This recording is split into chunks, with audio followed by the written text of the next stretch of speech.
Bonjour, ce matin je vous annonçais le décès de Didier Roustan. On en sait un peu plus sur la cause de son décès. Donc il semblerait qu'il soit mort d'un cancer du foie qui l'a emporté très rapidement. Malheureusement, il avait que 66 ans.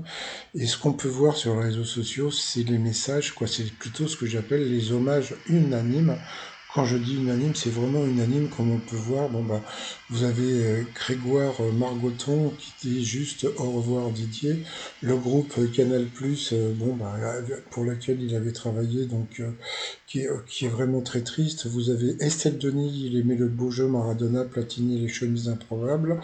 Vous avez aussi Roland Courbis, je suis très touché par la disparition de Didier Roustan, plus de 30 ans d'interviews avec lui.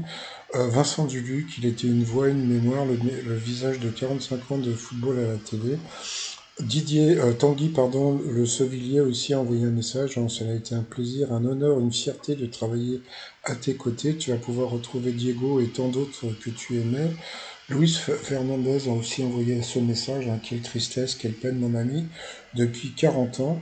Vous avez aussi Djibril Cissé, et c'est pas fait, parce qu'il va y en avoir d'autres, hein, tous les autres joueurs de foot qui n'ont pas encore envoyé.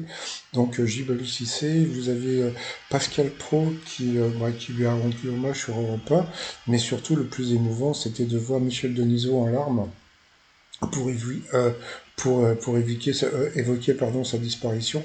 La dernière fois que j'avais vu Denisot en larmes, c'était pour la mort de Coluche sur Internet. C'était vraiment très émouvant.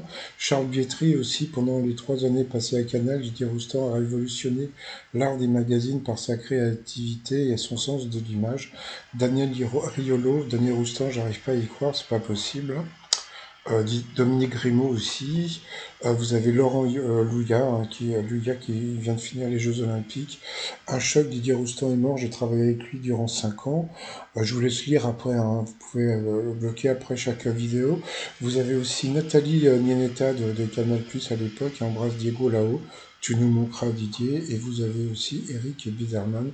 Franchement, c'est des hommages unanimes de tout le monde, hein, que ce soit les joueurs, les journalistes télé et puis les fans de foot aussi. Hein.